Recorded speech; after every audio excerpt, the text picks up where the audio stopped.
سوبر بيبو، اهلا وسهلا ومرحبا بكم مع تقريبا شويه هيك عن الصوت من بعد طاح المستوى.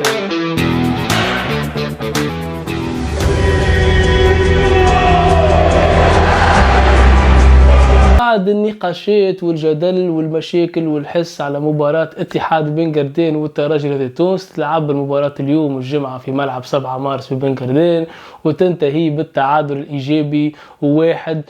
اتحاد بن قردين بادر بالتسجيل عن طريق الحباسي بعد خطأ كالعادة فردي من بوشنيبة، يرجع كرة بالراس يعطيها للمهاجم الحباسي لينفرد بالحارس مميش ويحط الكرة في الشبكة. يعني مباراة سيناريو تقريبا غريب، اول هجمه اول كره يعني معاكس اتحاد بن قردين سجل الهدف نتاعو ثم يرجع للخلف، وترجي حاول انه يرجع يلقى روحه متاخر من اللي كان يلعب على المباراه باش يحاول ينتصر، لازم يسجل هدف تعادل وينتصر، لكن يلقى اتحاد بن قردين مسكر كل المنافذ وواقف جيدا تكتيكيا مع الترجي. شويه المشاكل الفتره الاخيره ومدرب جديد ومباراه يعني خارج الميدان، ترجي ما نجم يعمل اقصى حاجه هدف التعادل عن طريق كره ثابته البليلي وينصاص. تقريبا هدف هذا تعاود الترجي في الموسم هذا، يعني كرة على الدزويت ساس للبليلي تسديدة قوية وهي غالة الفرحاتي، رغم ان الكرة ماهيش في جهة الميور يعني في جهة الحارس، لكن الحارس يحط الميور ويقعد ورا الميور ويخلي الكرة تظهر وكأنها مستحيل. يعني لو كان جاء الحارس متمركز جيدا رغم قوتها ينجم يعني يتعامل معها، لكن غالته والنتيجة 1-1. حاول وظن الترجي باش يجي الهدف الثاني، لكن اتحاد بن قردين اصمد ووصل المباراة بالواحد وخذا النقطة وضيع الترجي نقطتين. ولا شكون خذا نقطتين شكون ضيع نقطة؟ تقريبا الترجي هو اللي ضيع نقطتين في السباق بعد زوز مباريات وبعد زوز انتصارات، يعاود ضيع نقطتين اخرين الترجي التونسي في تنقل صعب وظاهر باش يكون صعب من البداية والكلمات والمباراة هذه اللي كما قلت لكم الإدارة التخوف الرصيد البشري للترجي اللي ما هوش كالعادة ماهوش كما المواسم الفارطة، ما هوش يلبي في طموحات الجماهير ويحب ويخبي وذايا بحكايات أخرى وبحكايات منا ومن غادي ويلهيوا بالحكايات الأخرى ويجي وتلموا جمعيتكم وقتلي الترجي لا يمتلك يعني الرصيد البشري تاع السنوات الفارطة، خلينا نقول السنوات اللي كان الترجي متألق فيها وتوش بدوري أبطال إفريقيا، وذي قاعد نشوفوا فيه. لكن المغالطات، لكن الحديث والبلاتوات اللي تهزك ديما لجهة أخرى وديما جبنا وسي حمدي مين كمون قالوا نقص ميسي ما جابوش. يعني انت كي تسمع كي تقول عندي اقوى افكتيف في التاريخ واي مدرب حط المشكله في المدرب، ظهرت اليوم اللي هي ما هيش مشكله مدرب فقط، وذا كلام حكيته عنده برشا مش مقتنعين به. يعني اليوم الاولى لرانجين كان في اللي قاعد باين يكتشف في المجموعه، قاعد يتفاجئ بمردود بعض اللاعبين، شوفوا التغييرات يعني رائد بوشنيبه يخرجوا في بدايه الشوط الثاني ويبقى اقبلوا يخرجوا في الشوط الاول كيف يعني ما عادش يخرجوا في الشوط الاول. يعني المدرب مازال يكتشف وذا عادي، مدرب جديد باش ياخذ وقت باش يكتشف اللاعبين. لكن الحكايه انه الترجي والهجومي والدفاعي ولازمها مدرب هجوم، الهجوم والدفاع تلعب حسب الرصيد البشري نتاعك وحسب اللاعبين وحسب كل شيء. يعني الترجي كان في فتره سابقه هذيك هو يعني عندك رودريجو ينساس محاولات منه يسجل ثم يكتفي يعني ويرجع يسكر، من بعد ولات الناس الكل يلزم الرصيد الممتاز بوشنيبه يلزم يكون في المنتخب. يعني العاطفه والوحدات يشوفوا فيه لاعب محدود جدا، يجيك منظر الكبير ويتمد في بلاتو والناس ور وبوشنيبه يفتقدوا المنتخب وبلاصته في المنتخب، وتلقى الجماهير بالعاطفه كالعاده وبالرسمي يحطموا هنا والجماهير الاخرى تنبر عليه وبوشنيبه ويلزموا يلعبوا كيف ما ينجمش. انت تعرف في حد ذاتك بينك وبين روحك الماتشات السابقه تعرف اللي هو تعب برشا، لكن يحاولوا يهزوك في ثنيه. اليوم بوشنيبه كادو يعني في اول مباراه مدرب 10 دقائق يلقى روحه مطالب باش يعاود يلعب. بن حميدة بالراس يعطي كورة الملعب التونسي، الترجي مطالب كذا عاود حط على المهاجم.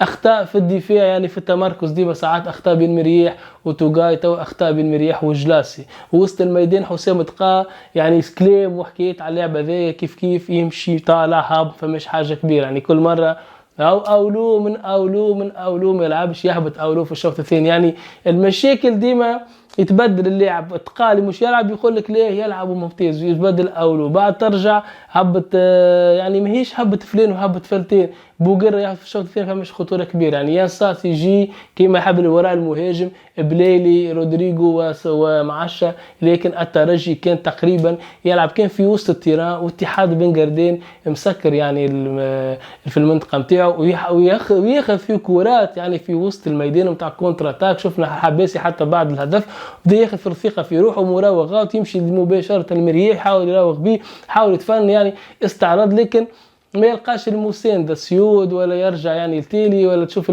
الدفاع يعني دفاع باتحاد بن قردين مش ممكن في الترجي. غازي عبد الرزاق كان في الافريقي يعني منوع اتحاد بن قردين، وجي عنده لاعبين تاع خبره باش يسكر اللعب، وذيك باش هذيك هي باينه يعني، ومنتصر هذيك واضح النهج اللي مشى فيه اتحاد بن قردين، لكنه يلعب في الكره في وسط الميدان يعني واحد اثنين يحاول يخرج بالكره لوتا.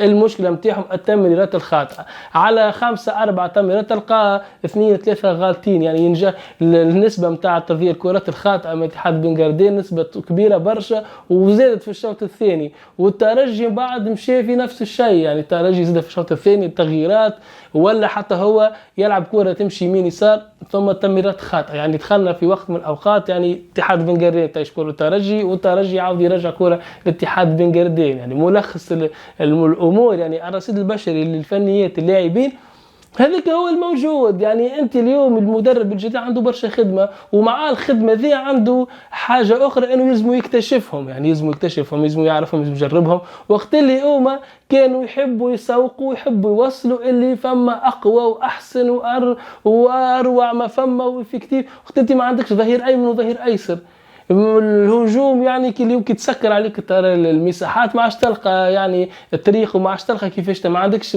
وسط ميدان يعني قوي كما كان قبل محمد علي بن رمضان ولا غيلان الشعلالي، ولا اللاعبين اللي في الوسط ياخذ لك اللعبه ويبني عليها يعني. مع تراجع مردود مريح يعني، الامور هذه هي السبب، لكن الامور هذه ديما ما تسمحيش. تسمع كان المدرب من الاول حطوا فيه تلموا الكل صباح وليل المدرب ودفاعي وما كذا وكذا وكذا، ومشيت اللغه هذيك وسربت وخذيتها يعني. حتى نهائي يعني دوري ابطال بالنسبه لحاجه سهله ولات حاجه عاديه، وذوكم تشوف اللاعبين هذوما تشوف ما همش قاعدين يربحوا مباراه في البطوله، وقت يوصل بهم في النهائي قالوا حاجه عاديه جدا لازم تقول خاطر سي الموجه مشات هكيك والخدمه خدمه هكيك. من بعد ما مشى المدرب وكذا شنو تلتجئ الاداره؟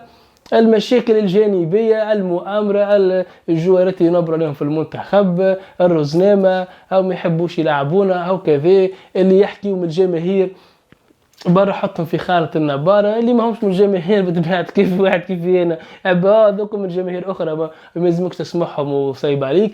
ليه التفاف يعني اللي باش يخبيوا الحاجة الرئيسية والأساسية واللي واضحة كانت في الترجي في موسم باش تلعب في كأس العالم، باش تعاود تنافس على دوري أبطال أفريقيا، وباش تحب تمشي بعيد. فما انتدابات ما صارتش يعني، ما جاتش الكاليتي نتاع الجوارات قوية وكبيرة في الترجي التونسي اللي تخلي الفريق يلعب على الوجهتين بنفس المستوى ويلعب في البطولة ويربح. هذه هي المشكلة. المجموعة متوسطة جدا، تسمع كان قوية ما تنجمش يعني. شفنا حتى تغييرات، فما كوناتي جيد اللاعب اللي تعرض الإصابة وكان يعاون في الترجي، دخل حاول باش يتحرك حاول باش يمشي ما فماش. فما حتى العامل البدني، شفنا البليلي خرج شد يعني فاخذوا إصابة، ينصاص كيف خرج ما نجمش يكمل مباراة يعني. في الآخر ولا الدربيلي اللي هو ما هوش بلاست ولا يلعب الدربيلي، وابو قرة قعد كان رودريغيز يعني مفاتيح اللعب في الترجي ما كملوش المباراة، ما همش حاضرين بدنيا. هذه كلها عوامل مع ملعب بن قردين، مع الفورماز مع الروح نتاع لاعبين اتحاد بن قردين، واللي كان نجم حتى انه يسجل خطأ اخر من بوشنيبة 2 بدات صورته في المباراة يعني. حافظ جاب سجل هدف، الترجي بالخبره سجل هدف في كره ثابته، لكن مشيت مباراه للتعادل 1-1 تعادل كنت بحث عليه اكثر اتحاد بن قردين. وتعادل يعكس الوضعيه انه في الترجي الامور ما هيش كما كانت يعني، المجموعه والفريق مش كما روج، خاصه بعد مباراه ديكادها اللي تعتبر يعني كالمسرحية الفيلم الحاجة اللي مشت فيها الجماهير بالغلط، مباراة ويربح وحده والترجي وبشي ويغول وبشي معناها بشي يغفص المنافسين الكل. وقت الترجي مازال بعيد، مازال يبحث على الفورم، مازال يبحث على برشا لاعبين كاليتي أقوى من الموجودين باش ينجم يكون كيما طموحات ولا كيما انتظارات ولا كيما يتخيل المحب باش يشوفها. وذلك هو الأصل الحكاية يعني، وأصل المشكل يعني شكون يجيب هذوما، شكون يعمل الانتدابات، شكون يعمل الكاستينج، شكون يجيب المدرب، الإدارة ويني لا هي في الحكايات الأخرى ولا هي تبعد في الجماهير عن الحقيقة. وفينا منه بسلام على السوبر بيبو.